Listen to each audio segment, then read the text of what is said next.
So, threats to use washes. Well, so we have big flooding. So imagine you've got this amazing reserve, everything's there, all the cows are grazing and all the meadows and that, and then you get a phone call saying you potentially could flood. And this time last year we had 4 metres of water covering the entire site. So all of that, all underwater, you can see the gates there, and it changes vegetation. So deeper on flooding, it basically isn't very good. It declines all the duck numbers because Mile Island teal don't want like 4 metres of water.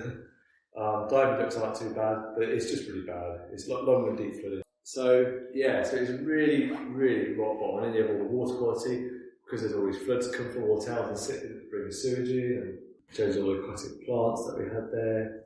So yeah, then when people would turn up, you would just get to see a big reservoir water with like 10 boxes.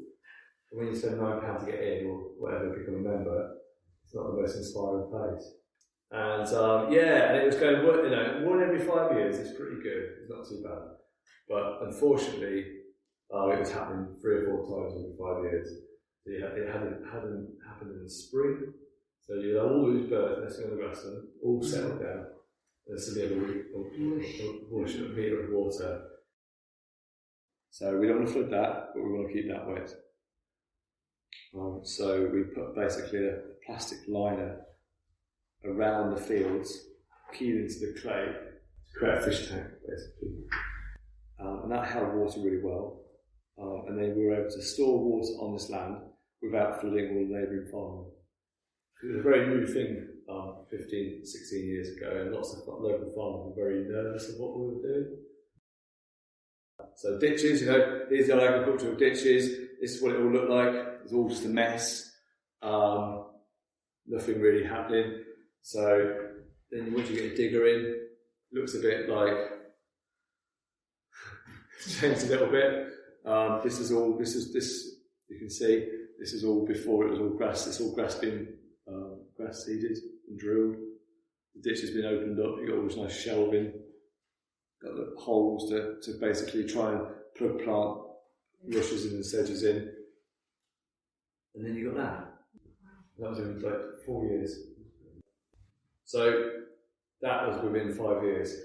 So in the last 12 years of creating wet grassland, we have been recorded about 220 species of plants. And so that gives you an idea. So all of this was before it was, so this is like, so basically we got a level survey and we saw that there was a big dip bowl in this area. So what we did, we bulldozed all the nice soil to the sides, and then we dug out some of the clay, pushed it to one side around the banks here, and then put the peat back. So picture that field, okay? So, right?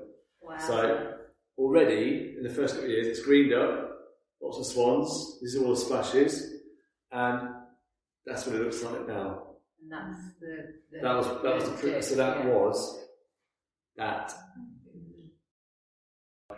So I said about, we had these goblets, they were hanging on the fidelity, and there was only 4 left.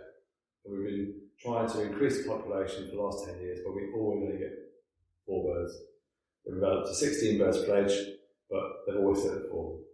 So we decided to put a project called Project Godwit, and it was basically head starting. So the organisation, the WWT, we head started spoonbill sandpipers, so basically getting spoonbill sandpiper eggs from the Arctic, collecting their eggs, incubating them, and then looking after the chicks, and then that just boosts the population. But if you do it really early on, the adults will relay again, so you've got the best of both worlds. And it's exactly what we did with godwits. So these eggs were taken from the local population at the neem washes, and so we take them away, and then the adults think the nest have been eaten. They'll relay somewhere for eggs, as we've got. And we take it all through license, so we have 4 pairs of godwits on the baby pen. Now we've got 15 pairs. Oops. So now we've got about 60 pairs of godwits now breeding in the fens. This happened about a month ago. I've got too close to the ditch, so you normally say when you cut, when you cut a field, normally they say, how close do you want to get to the ditch? And you always say, as close as you dare. so that explains. Yeah, we went too fast. So we got a bit stuck. And I was up on a Saturday afternoon. So that was a bit of a problem, but there we go. Well, you always know when you get a good wetland, because that happens.